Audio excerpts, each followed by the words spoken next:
versículo 14. Hebreos 4:14. Y dice así: por tanto, teniendo un gran sumo sacerdote que traspasó los cielos, Jesús, el Hijo de Dios, retengamos nuestra profesión. Porque no tenemos un sumo sacerdote que no puede compadecerse de nuestras debilidades, sino uno que fue tentado en todo, según nuestra semejanza, pero sin pecado. Acerquémonos, pues, confiadamente al trono de gracia para alcanzar misericordia y hallar gracia para el oportuno socorro. Padre, te damos gracias por tu misericordia, gracias por tu amor. Ruego, Señor, que esta tarde me ayudes, me asistas, Señor, a exponer tu palabra. Guíame, Señor, te pido que prepares nuestros corazones para recibir tu palabra. Te pido en el nombre de Cristo Jesús. Amén. Puedes tomar los asientos si lo desean. Dios les bendiga. Vamos a continuar con esta serie que hemos comenzado hace la tercera prédica que vamos a tener, que habla de disciplinas espirituales o medios de gracia. Ya hemos visto nuestro primer medio de gracia, que era la asimilación de la palabra de Dios. Que es importante asimilar la palabra de Dios. Nosotros como creyentes debemos asimilarla, debemos conocerla. Y cómo era ese proceso en el cual como creyentes deberíamos empezar y deberíamos primero escuchar la voz de Dios, escuchar la palabra a través, por ejemplo, de la exposición de la palabra, algo que usted hace domingo tras domingo. Pero no solamente era algo pasivo, simplemente escuchar, sino que también demandaba que lo otro que debían hacer era leer las escrituras. Ya es la parte que uno debe hacer. Uno es escuchar, vimos que también debemos leer las escrituras, pero lo tercero que hemos visto es que debíamos estudiar las escrituras. Eso nos manda que como creyentes no podemos no conocer las escrituras, debemos conocerlas. ¿Por qué? Porque las escrituras están en nuestra guía, nuestro manual, y es imposible que podamos crecer espiritualmente si no nos ejercitamos con las herramientas correctas. Y las escrituras es la única manera de poder ejercitarnos espiritualmente. Hoy debemos entender que debemos leer la palabra, escuchar la palabra, pero también estudiar la palabra, meditar la palabra. Vimos algunos consejos que debíamos memorizar versículos, que es muy importante, aunque todo eso nos ayuda. ¿Pero por qué? Porque nosotros debemos conocer la palabra. Y hoy lo que vamos a hablar, la segunda disciplina, el segundo medio de gracia, como llamamos también, es la oración. Pero ¿qué tiene que ver la oración con la asimilación de la palabra? Ambas son necesarias. La oración es necesaria para tener esa comunión con Dios, pero debo asimilar primeramente la palabra, porque debo conocer la palabra para que mi oración llegue a Dios.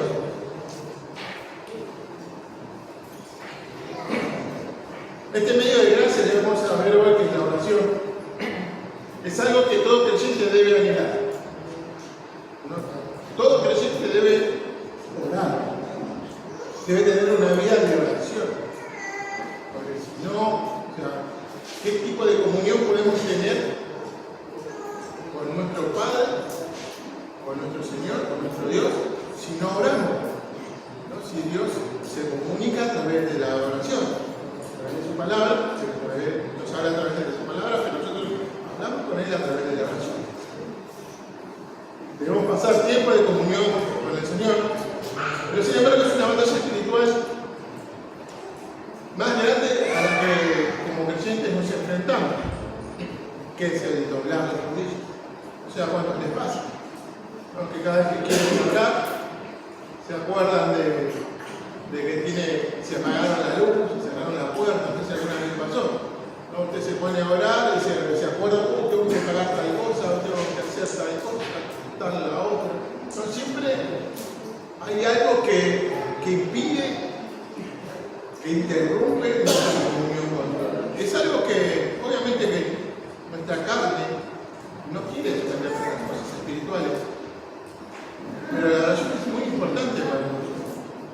y debemos disciplinarnos en la oración. La oración es algo que se disciplina, que se aprende. Obviamente, cuando uno recién comienza en el camino del Señor, las oraciones no van a ser grandes oraciones, quizás le cueste pasar mucho tiempo orando.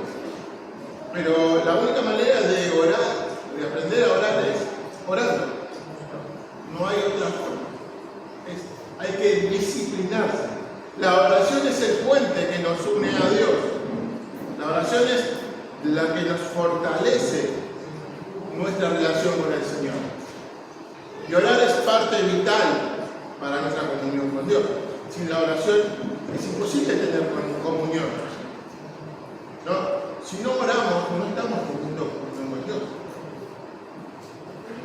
Y si no hay una comunión con Dios, obviamente nuestra relación con Dios no existe.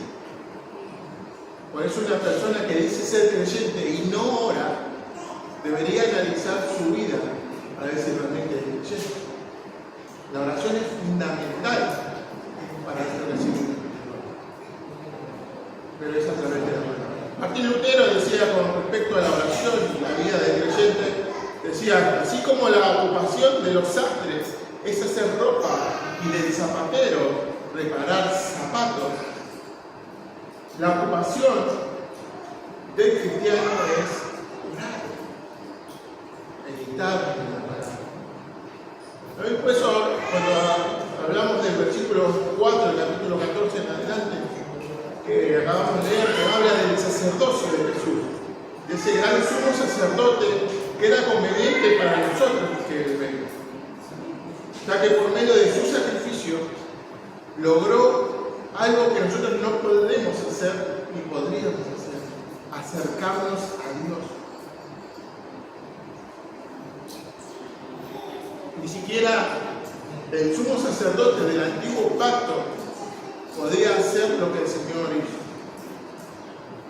Dice Hebreos 4:14, dice, por tanto, teniendo un gran sumo sacerdote que traspasó los cielos, Jesús, el Hijo de Dios, retengamos nuestra oración. El sumo sacerdote del pueblo de Israel solamente podía traspasar una vez al año el lugar santísimo. No podía tener, lo único que se podía hacer era, iba y ofrendaba al pueblo. Esa era toda la comunión que el Señor, que tenían con Dios.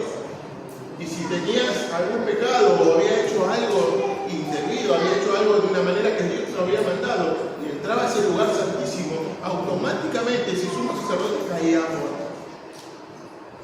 Fíjense que tan grave era que el sumo sacerdote entraba con cascabeles, con campanillas y un cordel, una cuerda larga.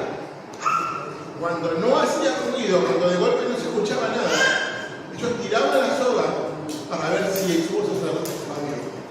No, porque no podían entrar. Y si había hecho algo mal, lo sacaban con la soga y lo sacaban de la. Pero Dios hizo este sacrificio perfecto. Cristo, a través de su muerte, Él ha permitido este acceso, este acercamiento a Dios libremente.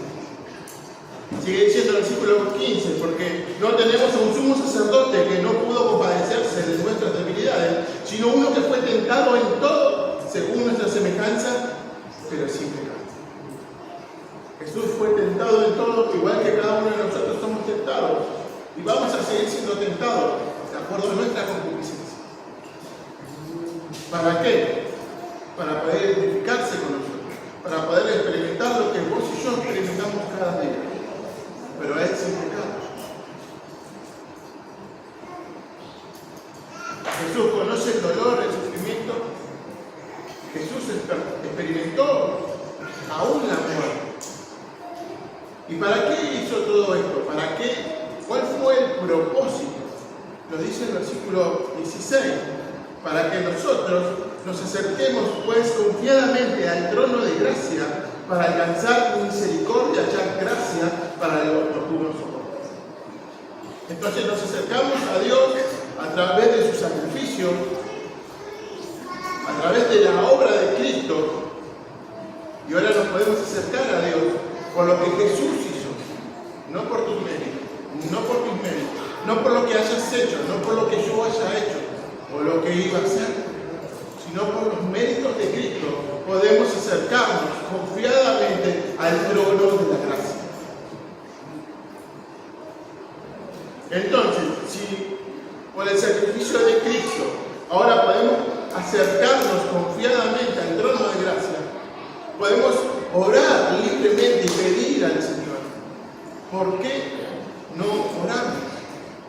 ¿Por qué nos cuesta tanto, como pueblo de Dios, postrar nuestras rodillas y orar al Señor? ¿Por qué nos cuesta tanto la oración? Una de las cosas que puedo decir que es que ponemos muchas veces en duda nuestra fe.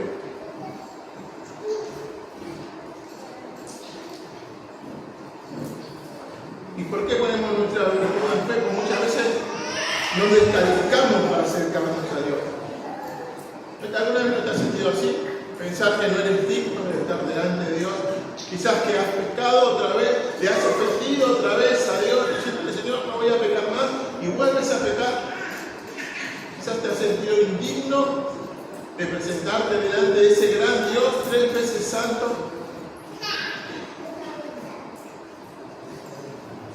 ¿Sabes qué? Sí, tienes razón, eres indigno. Somos indignos de presentarnos, no merecemos presentarnos delante de ese gran Dios. No podemos acercarnos a ese Dios a buscar misericordia y gracia, porque vamos a recibir juicio y condenación.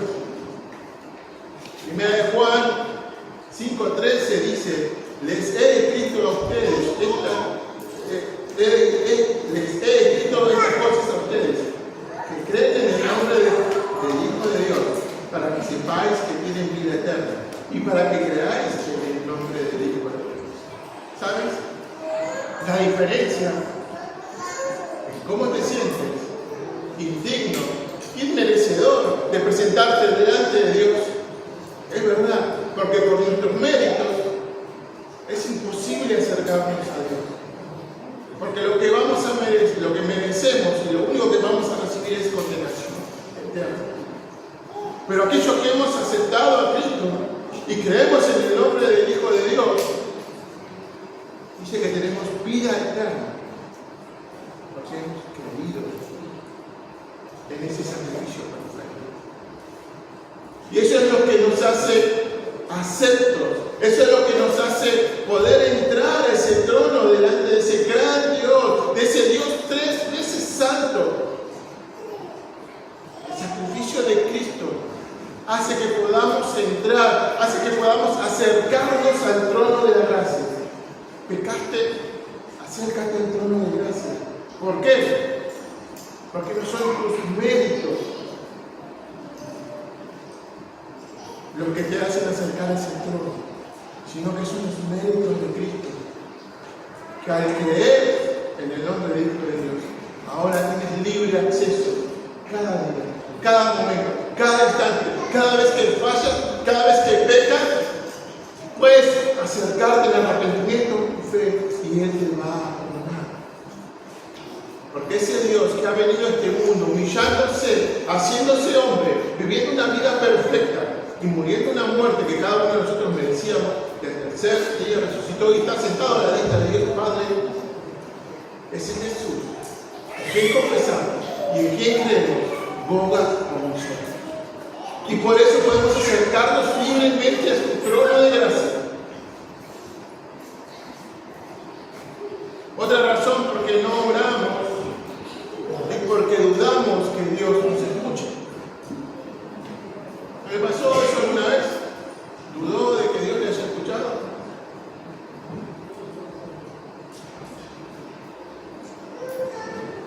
Obviamente muchas veces nos cuesta reconocer públicamente, no, esto, no decimos Dios no nos escucha. Pero si realmente estaríamos seguros de que va a haber un resultado en cada oración, cada vez que yo oro y automáticamente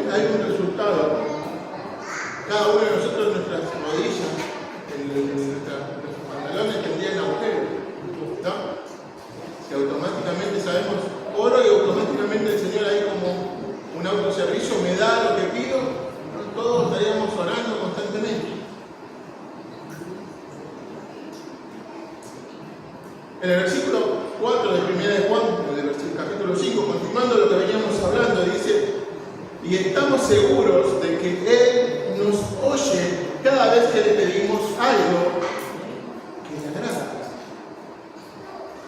Y sigue diciendo el versículo 15: y como sabemos que Él nos oye cuando le hacemos nuestras peticiones, también sabemos que nos dará lo que le pedimos. Nueva traducción viviente, lo leí el versículo, pero si me está siguiendo y no entiende esta distinta versión, es nueva traducción viviente. ¿Qué quiere decir?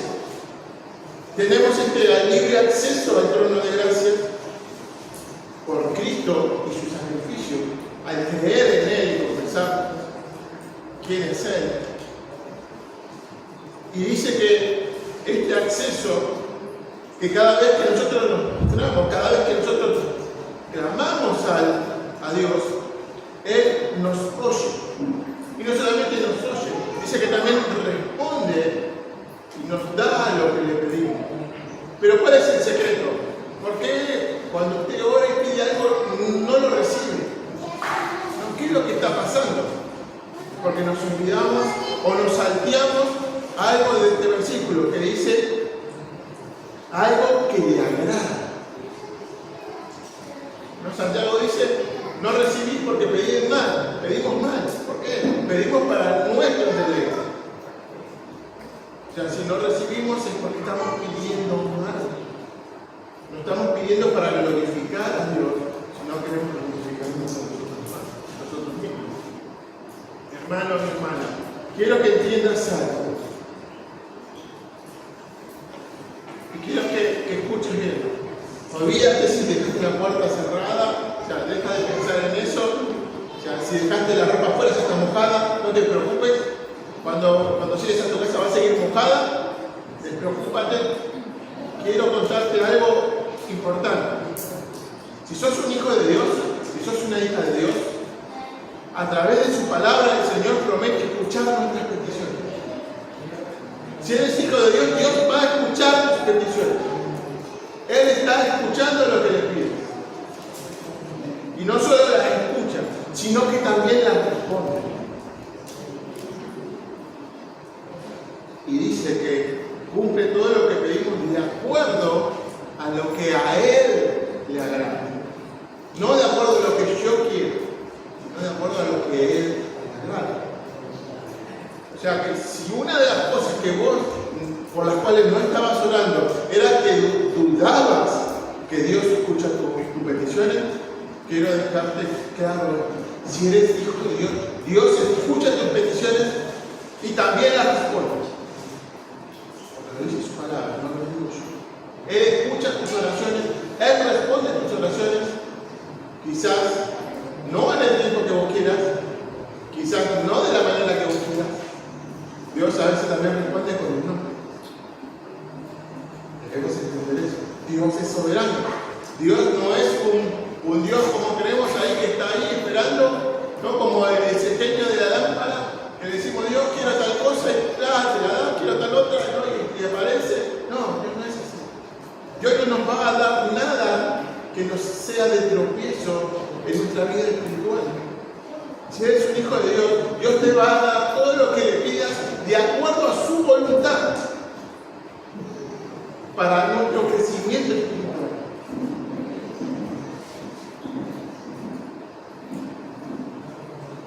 ¿Y cómo sabemos que estamos pidiendo según su voluntad? ¿Cómo podemos saber que una oración es de acuerdo a la voluntad de Dios? ¿Se ha preguntado eso alguna vez?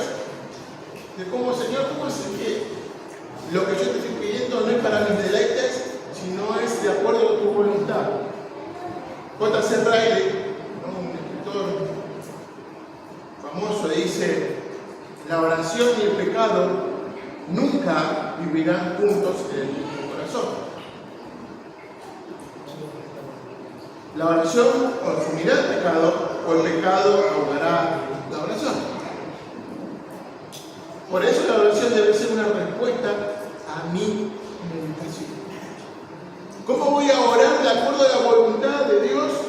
A través de la meditación. Obviamente primero debo meditar en su palabra debo entender lo que Dios me está hablando para poder yo responder de acuerdo a lo que Él me habló a través de su palabra, a través de la meditación de su palabra. Si no, es imposible. Si usted medita en su palabra, ve su palabra, estudia, medita, saca principios, ve verdades que hay ahí para su vida y las aplica a su vida, después si usted ora de acuerdo a lo que Dios le habló, obviamente vamos a orar.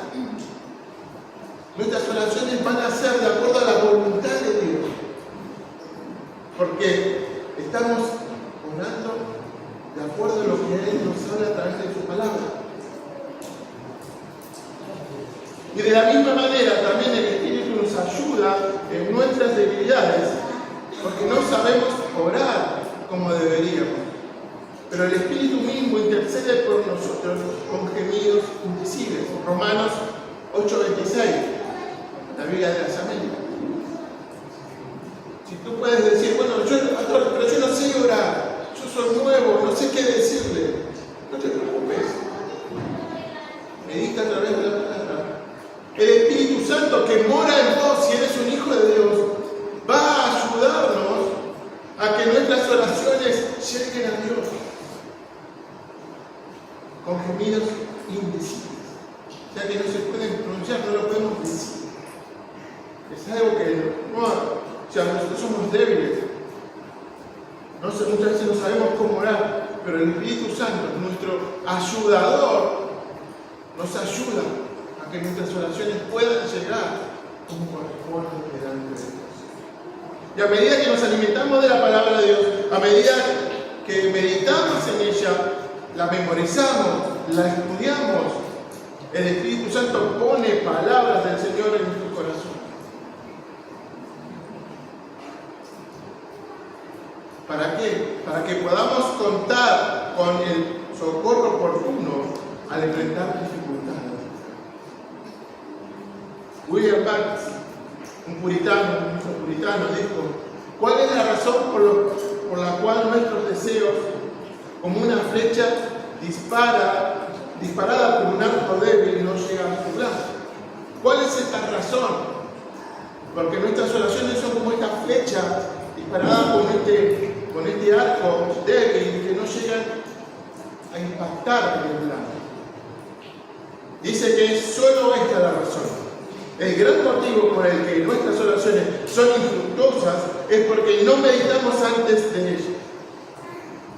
No nos empapamos de la palabra de Dios.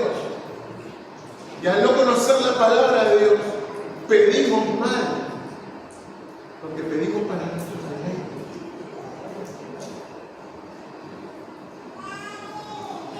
Meditar y no orar es como prepararse para correr una gran carrera y nunca salir de la línea de largada. Así dice todo el preparativo, pero me quedé ahí. No oramos porque no sabemos cómo orar. Como decíamos. Vemos ahí en Lucas capítulo 11, versículo 1.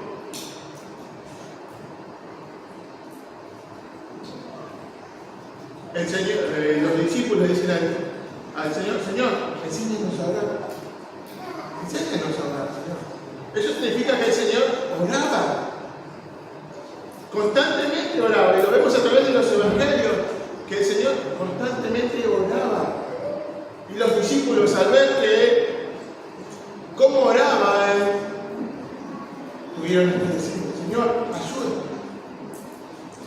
Enséñanos a orar. Y esa debe ser nuestra oración cada día. Señor, enséñanos, guíanos, que sea una oración de acuerdo a tu voluntad. Andrew Murray, autor de un libro Escuela de la Oración, dice: leer un libro sobre la oración, escuchar conferencias y hablar sobre ella es muy bueno, pero no le enseña a orar. Le puede buscar información, pero no le va a enseñar a orar. No se consigue nada sin ejercicio, sin práctica. Dice Andrew: yo podría escuchar a un profesor de música tocar la estrella durante un año, pero eso no me va a enseñar a tocar un instrumento. Necesitamos práctica. Por eso para saber cómo orar debemos comenzar a orar. Y a medida que comenzamos, el Señor se va a ir perfeccionando a través de la meditación de su palabra. Por eso debemos ejercitarnos en la oración. Es una disciplina que necesitamos. Debemos disciplinarnos, debemos ejercitarnos en la oración para que seamos hombres y mujeres de oración. En Juan 6, 16, 13, Jesús dijo: pero cuando venga el Espíritu de verdad, Él os guiará a toda la verdad. El Espíritu Santo es quien nos enseña cómo orar. Es así como un avión, ¿no? Un avión se guía fácilmente cuando está volando, que cuando está en tierra con los motores apagados. ¿No? El avión está volando, es mucho más fácil maniobrar, manejarlo, llevarlo para donde quiere, pero cuando está en tierra con los motores apagados, no se lo puede mover. Tiene que venir un vehículo especial, engancharlo, sacarlo, moverlo de a poco hasta ubicarlo donde debe ir. El Espíritu Santo nos guía mejor cuando estamos en oración que cuando no lo hacemos. Nos queremos orar, queremos aprender a orar. El Espíritu Santo está dispuesto a guiarnos. El Espíritu Santo está dispuesto a enseñarnos. Pero debemos orar para que Él nos enseñe. Debemos empezar a hacer. ¿Y cómo aprendemos a orar? Como le dije, tenemos a nuestro Señor Jesucristo que nos dio muchos ejemplos. Jesús dependía de la oración. Y esto es realmente asombroso, ¿no? Porque muchas personas se preguntan, ¿pero Jesús no era Dios? ¿Jesús no es Dios? Sí. ¿Por qué necesita orar entonces, si Él es Dios? ¿Alguna vez se preguntó? ¿Alguna vez tuvo esta pregunta? ¿Por qué necesita tener una comunión con el Padre? Si Él es Dios, ya son uno. Porque dejó de tener esa comunión con el Padre. Recuerden que Él se despojó a sí mismo, como dice Filipenses capítulo 2. Él voluntariamente se despojó. Vino a este mundo, ¿no? Y en ese momento Él dejó de tener comunión con Él. Dejó, digamos, a un lado toda la gloria, todo su poder, para hacerse como uno de nosotros, pero sin pecado. Jesús dependía de la oración. Y esto lo vemos constantemente a través de los evangelios. Jesús se apartaba a pasar tiempo de oración con el Padre. Él, a pesar de que se había despojado, Él constantemente tenía comunión con el Padre. Y Él es nuestro ejemplo. Por ejemplo, en Marcos capítulo 1, versículo 35 dice: levantándose muy de mañana, siendo aún muy oscuro, salió y se fue a un lugar desierto. ¿Qué es lo que vemos acá? A un lugar donde no hay distracciones. Esto es importante ver. Dice, debemos, para orar, para pasar un tiempo de comunión con el Señor, debemos apartarnos, debemos alejarnos, no buscar un lugar que no haya ruido, que no haya interrupciones en este tiempo de meditación y oración. Busca ese tiempo, busca ese lugar. Dice, y ahí oraba el Padre. En Mateo 14, 23 tenemos otra cita, dice: despedida de la multitud, subió al monte a orar aparte, y cuando llegó la noche, estaba allí solo. Jesús no solamente oraba por las mañanas, oraba también por las noches. Y después de estar ministrando, sirviendo a la multitud, Jesús se aparta y se va al monte a orar. ¿Crees que después de estar todo el día ministrando, caminando, sanando enfermos, liberando demonios, crees que Jesús no estaba cansado? Pero a Él aún así priorizaba la comunión con el Padre. Otro ejemplo muy importante es cuando Jesús tiene que tomar una decisión importante de elegir a sus discípulos. Y antes de elegir a sus discípulos, dice Lucas 6, 12 y 13: en aquellos días Él fue al monte a orar y pasó la noche orando a Dios. Y cuando era de día, llamó a sus discípulos y escogió 12 de ellos, los cuales también llamó apóstoles. sea que Jesús no solamente oraba de día, no solamente oraba a la tarde, no solamente oraba a la noche, sino dice que oraba toda la noche. ¿Por qué? Porque Jesús había tenido una decisión importante en la que debía hacer, ¿no? y quería tener comunión con el Padre. ¿Por qué? Para hacer su voluntad, la voluntad del Padre. Y nosotros, cuando tenemos que tomar alguna decisión importante, quizás del trabajo, una decisión del trabajo, quizás una decisión de estudio, ¿qué hacemos?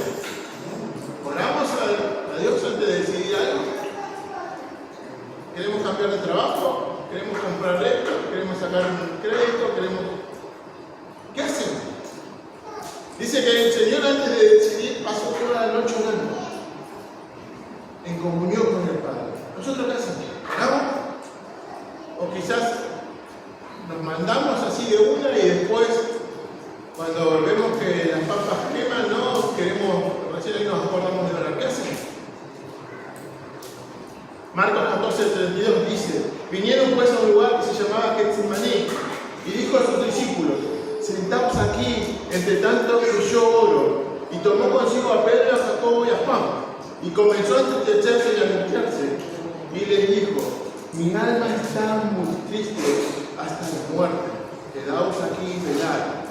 Yéndose un poco adelante, se postró en tierra y oró que si fuese posible pasase de aquella hora. Y aquí vemos realmente a Jesús como un hombre. Él sufrió, él sintió dolor. Todo el dolor de la cruz, la ira de Dios sobre él, él la sintió. Porque él sabía a dónde iba. Jesús sabía que la voluntad del Padre era que él vaya a la cruz.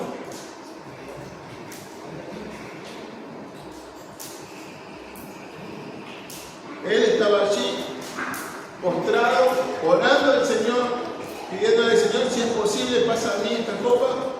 No, dice que estaba angustiado, entristecido hasta la muerte.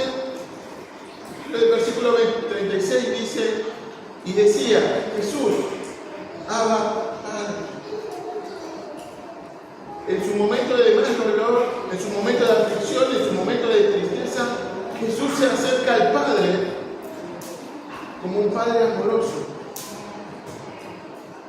Y con esa ternura le está hablando y le dice: Abba, Padre, todas las cosas son posibles para ti. Aparta de mí esta copa, mas no lo que yo quiero, sino lo que tú. El Señor le dice: yo sé que vos puedes hacer lo que quieres. Tú eres soberano, tú eres todopoderoso. Si está en tu voluntad, quítame esta copa. Pero que no se haga lo que yo quiero, sino lo que tú quieres. Lo que aprendemos de nuestro Señor acá es que la oración nos ayuda a alinear nuestra voluntad a la voluntad de Dios. El Señor no le dice: sácame de este lugar, busca otro recurso para salvar a la humanidad. Lo que el Señor nos está mostrando, que nuestra voluntad a través de la oración es someter nuestra voluntad a la voluntad de Dios, alinear nuestras voluntades a la voluntad de Dios. Y la mayoría de las veces nuestras voluntades es contraria a la voluntad de Dios. La oración es cambiar la voluntad de Dios. Nuestra oración debe ser: la voluntad de Dios sea mi voluntad. Mi voluntad debe estar guiada a lo que Dios quiere que yo haga, lo que Dios quiere como yo me comporte. Para eso sirve la oración. Vemos en las Escrituras varios tipos de oración, ¿no? No solamente pedir, oración no es solamente: bueno, Señor, necesito esto, dame esto, tráeme sanidad, necesito. No solamente es pedir la oración, vemos varios tipos. Vamos a ver algunas. Por ejemplo, la oración de adoración. Es cuando uno comienza reconociendo delante de quién nos estamos presentando. No vamos directamente a pedirle, sino que primeramente reconocemos quién es Él. Padre nuestro que estás en el cielo. En la oración del Padre nuestro. está adorando a Dios. Que no se haga mi voluntad, se haga tu voluntad, la de los cielos, aquí en la tierra también. ¿No? Así como se hace tu voluntad allá, que acá también se haga tu voluntad. Adoración. Ellos están entendiendo. Y los salmos son un ejemplo de esto, de adoración. Muchos de los salmos comienzan adorando a Dios, reconociendo quién es ese Dios a quien nosotros nos estamos presentando. Pablo le escribe a Timoteo en su primera carta, en el capítulo 2, versículo 1, dice: exhorto ante todo a que se hagan rogativas, oraciones, peticiones y acciones de gracia por todos los hombres. Vemos varios tipos de oraciones: rogativas, ruegos, súplicas. ¿De qué está hablando? De intercesión. Interceder por otro debe ser parte de nuestra oración. Debemos adorar a Dios, debemos interceder por otros, por aquellos que no conocen del Señor, por aquellos que están pasando algún tipo de circunstancia. También es de peticiones. Ahí sí, pedir por las necesidades, por el pan nuestro de cada día. Acciones de gracia, dar gracias al Señor por un día más de vida, darle gracias al Señor por permitirnos llegar, por tener lo que tenemos, por no tener lo que no tenemos, porque si no lo tenemos es porque no lo necesitamos, y si lo tuviéramos y no lo necesitamos sería de tropiezo para nuestra vida, y tendremos que ser agradecidos al Señor por eso. John Piper, en su libro Cuando no deseo a Dios, un lindo libro, escribe: no está mal querer las dádivas de Dios y pedirlas. La mayoría de las oraciones en la Biblia piden dádivas de Dios. Pero en última instancia, toda dádiva debe ser deseada porque nos muestra y nos trae más de Él. Por tanto, ciertamente son secundarias las oraciones de la vida, la salud, el hogar, la familia, el trabajo, el ministerio en este mundo. El gran propósito de la oración es pedir que en y a través de todas sus dádivas Dios sea nuestro gozo. Ese es el gran objetivo, que nos gocemos en lo que el Señor nos da. No que constantemente estemos, yo tengo este auto, pero ya no me gusta, quiero otro. No, constantemente satisfechos por la misericordia de Dios. Si el Señor nos da algo, debemos gozarnos y ser agradecidos. Está hablando de que nos deleitemos en Él.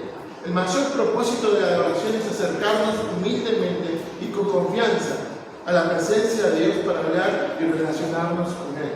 Pero por sobre todas las cosas, disfrutar de Él como nuestro mayor tesoro. El objetivo de la oración es entender que tener comunión con Él es mi mayor tesoro. No necesito nada más que una comunión intensa con Él. A veces no persistimos en la oración, ¿no? Y eso hace que delate nuestra falta de seriedad sobre lo que estamos pidiendo. ¿No? ¿Cuántas veces usted ha comenzado a orar por algo y ha dejado? Oró una vez, quizás 2 veces, y después no dejó de hacer. ¿Por qué? Quizás no estaba pidiendo algo que no era tan importante.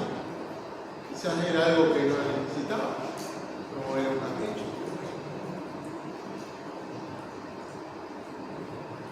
No debemos,